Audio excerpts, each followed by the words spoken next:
नमस्कार, जय जोहार। चलिए देखते हैं झारखंड की 25 फटाफट बड़ी खबरों को। पर इससे पहले आप वीडियो को कहां से देख रहे हैं, कमेंट में बताना बिल्कुल न भूलें। झारखंड में पारा शिक्षकों का मानदेय 4% बढ़ा। झारखंड के 58,000 पारा शिक्षकों के मानदेय में जनवरी 2025 से 4% की बढ़ोतरी होगी। स्कूली शिक्षा व साक्षरता विभाग ने 2025, 26 और 27 तक बढ़ोतरी की राशि तय कर दी है। इसमें 2027 में टेस्ट पास पारा शिक्षकों को अधिकतम 27,000 तक राशि मिलेगी, जबकि प्रशिक्षित पारा शिक्षकों को 20,160 रुपये मिलेंगे। झारखंड विधानसभा का अध्यक्ष रविंद्रनाथ महतो का बनना तय। नाला विधायक रविंद्रनाथ महतो का लगातार दूसरी बार झारखंड विधानसभा का अध्यक्ष बनना तय माना जा रहा है। मुख्यमंत्री हेमंत सोरेन की अध्यक्षता में इंडिया गठबंधन दल झामुमो, कांग्रेस, राजद के नवनिर्वाचित विधायकों की रविवार को हुई बैठक में झारखंड विधानसभा अध्यक्ष के पद पर चुनाव के लिए रविंद्रनाथ महतो के नाम का प्रस्ताव रखा जाएगा। हेमंत सरकार ने दी बड़ी खुशखबरी, कल महिलाओं के खाते में आएंगे 2500 रुपये। झारखंड सरकार की महत्वाकांक्षी योजना मैया सम्मान योजना को लेकर हेमंत सोरेन सरकार ने एक बड़ी खुशखबरी दी है।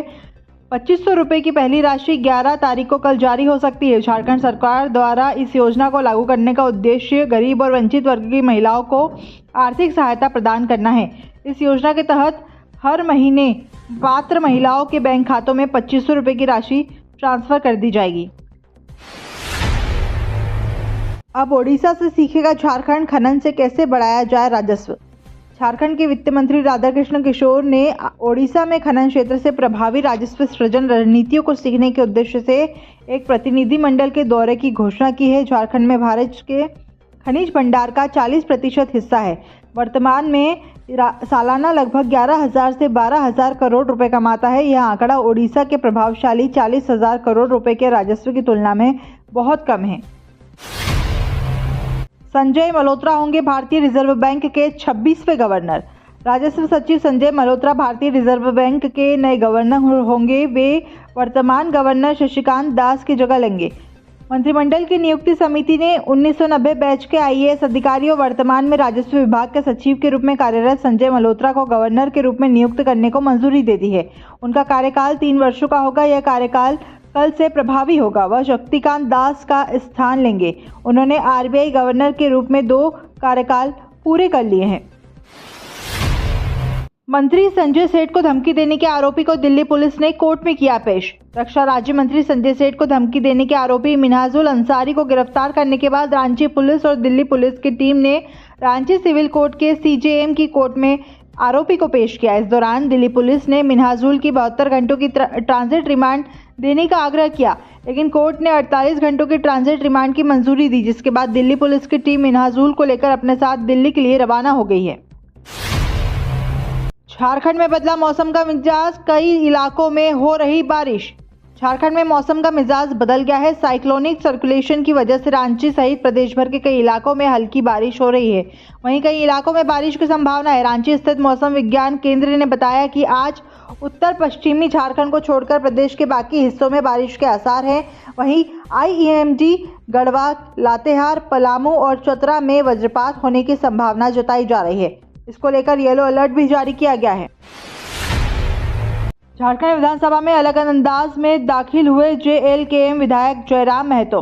डुमरी विधानसभा सीट से विधायक चुने गए झारखंड लोकतांत्रिक क्रांतिकारी मोर्चा के नेता जयराम महतो सोमवार को अलग अंदाज में झारखंड की विधानसभा में दाखिल हुए। 4 दिवसीय विधानसभा सत्र के पहले दिन शर्ट पैंट और सफेद रंग की जैकेट में जब जयराम महतो विधानसभा पहुंचे तो वह नंगे पैर थे। हाथ में एक लाल डायरी थी। विधानसभा में दाखिल होने से पहले उन्होंने डायरी को बाईं ओर रखा और घुटने के बल बैठकर सिर झुकाया। CM ने सोनिया गांधी को जन्मदिन की दी बधाई। मुख्यमंत्री हेमंत सोरेन ने कांग्रेस की पूर्व अध्यक्ष सह राज्यसभा सांसद सोनिया गांधी जी को जन्मदिवस पर बधाई और शुभकामनाएं दी। उन्होंने सोशल मीडिया एक्स पर पोस्ट शेयर कर कहा कि कांग्रेस की पूर्व अध्यक्ष और माननीय राज्यसभा सांसद आदरणीय श्रीमती सोनिया गांधी जी को जन्मदिवस की हार्दिक शुभकामनाएं और जोहार।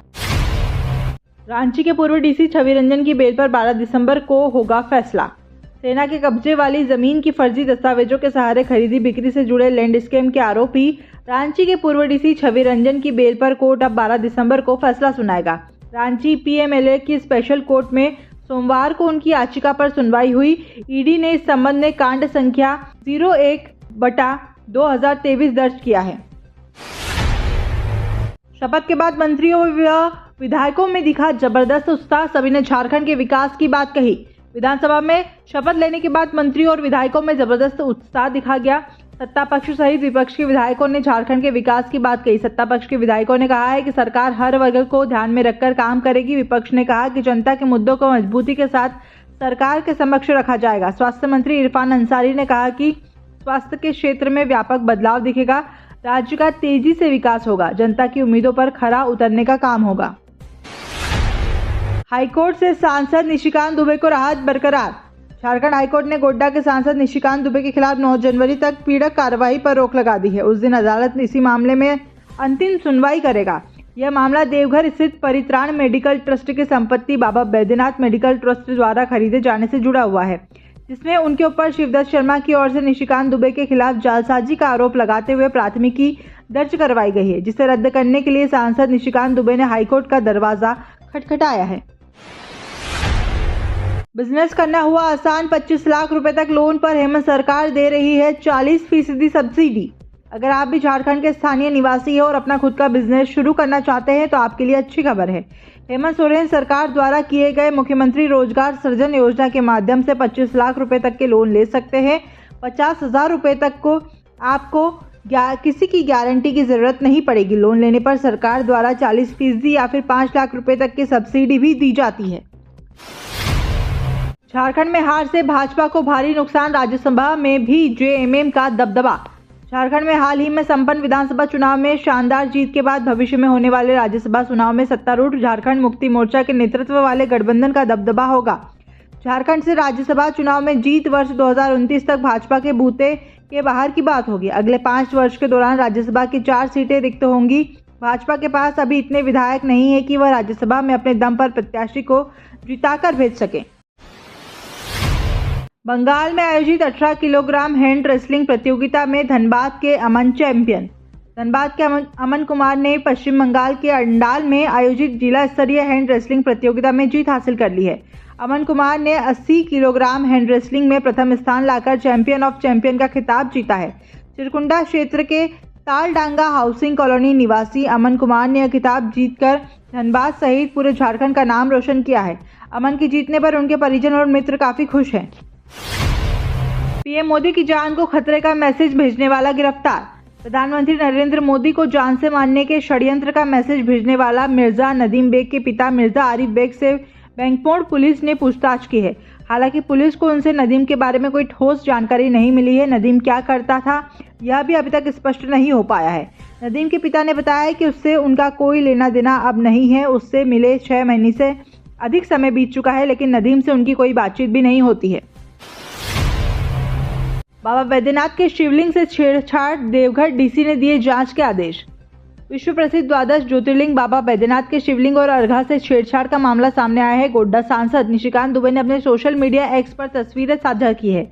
इसमें नजर आ रहा है कि शिवलिंग और अर्घा के आसपास सीमेंट का लेप जैसा कुछ लगा है। इस तस्वीर में इलाके ने बवाल मचा दिया है। चर्चा का बाजार गर्म है। सवाल उठ रहा है कि आखिर बाबा बैद्यनाथ के शिवलिंग से किसने छेड़छाड़ की है। इस बात का संज्ञान लेते हुए देवघर डीसी ने जांच के आदेश दे दिए हैं। झारखंड के सभी मंत्री करोड़पति, 8 करोड़ औसत संपत्ति। हेमंत सोरेन ने झारखंड विधानसभा चुनाव में प्रचंड बहुमत से जीत हासिल करने के बाद एक बार फिर से सीएम पद की शपथ ली है। 28 नवंबर को वे झारखंड के 14वें मुख्यमंत्री बने हैं। हेमंत सोरेन के शपथ ग्रहण के बाद कैबिनेट विस्तार किया गया, जिसमें जेएमएम, कांग्रेस और राजद के विधायकों को जगह मिली है। सभी मंत्रियों द्वारा जमा किए गए शपथ पत्र के अनुसार मंत्रियों की औसत संपत्ति 8 करोड़ रुपए है। 100 मीटर फर्राटा दौड़ में सुदेश और 200 मीटर में अंश ने जीता स्वर्ण। जन कल्याण समर्पण संस्थान सीकीदिरी महोत्सव में सोमवार को फुटबॉल के क्वार्टर फाइनल के पेनल्टी शूटआउट में JKSSFC ने जूनियर स्टार रांची को 3-2 से हराकर सेमीफाइनल में प्रवेश कर लिया है। मैन ऑफ द मैच का पुरस्कार JKSSFC के गोलकीपर अनमोल तिर्की को दिया गया। 100 मीटर जूनियर बालक वर्ग में सुदेश कुमार महतो को स्वर्ण, श्रवण मुंडा को रजत और अंश महतो को कांस्य पदक मिला है। मोहम्मद सिराज ट्रेविस हेड को झगड़ा करने पर ICC ने दी सजा। इंटरनेशनल क्रिकेट काउंसिल ने मोहम्मद सिराज और ट्रेविस हेड को भारत ऑस्ट्रेलिया के बीच दूसरे टेस्ट में झगड़ा करने पर सजा सुनाई है। इसमें भारतीय खिलाड़ी का ज्यादा नुकसान हुआ है। मोहम्मद सिराज की मैच फीस का 20% हिस्सा आईसीसी ने काट लिया है। उन्हें आईसीसी आचार संहिता की धारा 2.5 का दोषी पाया गया है। ट्रेविस हेड की मैच फीस में कटौती नहीं हुई है, लेकिन उन्हें सिराज दोनों को एक डीमेरिट पॉइंट भी दिया है। गोड्डा में खुला पहला सीएनजी पंप 1000 किलो की स्टॉक क्षमता। पेट्रोल डीजल की बढ़ती कीमतों के बीच सीएनजी ने इस दौर में अपनी एक अलग पहचान बना ली है। इसका उपयोग वाहन चालकों को माइलेज तो अधिक देता ही है, साथ ही इसके इस्तेमाल से पर्यावरण को भी नुकसान नहीं पहुंचता है। गोड्डा में भी सीएनजी पंप खुल गया है। इससे हजारों सीएनजी प्लस पेट्रोल गाड़ियों को फायदा मिल सकेगा। सीएनजी के उपयोग से माइलेज भी 25 से 30% तक उठा पाएंगे। बैंक अधिकारी बनकर ठगी करने वाले 3 दोषियों को हाईकोर्ट ने दी सशर्त बेल।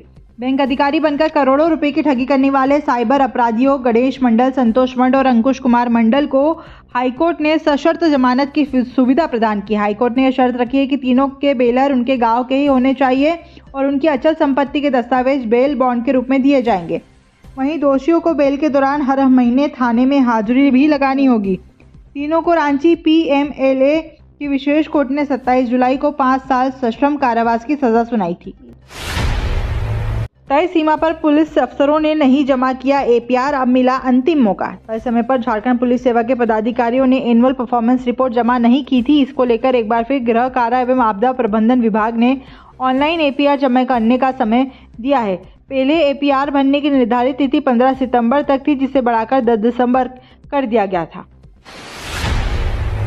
एक से अधिक बैंक में खाता रखने पर लगेगा जुर्माना। सोशल मीडिया पर एक तस्वीर वायरल हो रही है, जिसमें दावा किया जा रहा है कि भारतीय रिजर्व बैंक ने एक नए दिशा निर्देशों के अनुसार एक से अधिक बैंकों में खाता रखने पर ग्राहकों पर जुर्माना लगाया जाएगा। वहीं सरकार के PIB फैक्ट चेक से इस तस्वीर को फर्जी बताया है। PIB ने कहा है कि RBI ने ऐसी कोई गाइडलाइन जारी नहीं की है। ऐसी फर्जी खबरों से सावधान रहें। सीएम हेमंत सोरेन ने मंत्रियों के लिए बने स्मार्ट सिटी का किया निरीक्षण। सीएम हेमंत सोरेन ने सोमवार को स्मार्ट सिटी में मंत्रियों के लिए बने नवनिर्मित आवास का निरीक्षण किया। सीएम ने अफसरों को 15 जनवरी 2025 तक आवास से जुड़े सभी कार्यों को पूरा करने के निर्देश दिए हैं। बताते चले कि स्मार्ट सिटी में मंत्रियों के लिए 11 आवास बनाए गए हैं। मंत्रियों के बंगलों का निर्माण पूरी तरह से वास्तु के हिसाब से किया गया है। सभी बंगलों का मुख्य द्वार वास्तु के हिसाब से पूरब की ओर रखा गया है। दरवाजा खिड़की भी वास्तु के हिसाब से फिट किए गए हैं। तो ये थी झारखंड की 25 बड़ी खबरें। रोजाना ऐसे ही सबसे पहले अपडेट पाने के लिए चैनल को सब्सक्राइब और वीडियो को शेयर जरूर करें। धन्यवाद।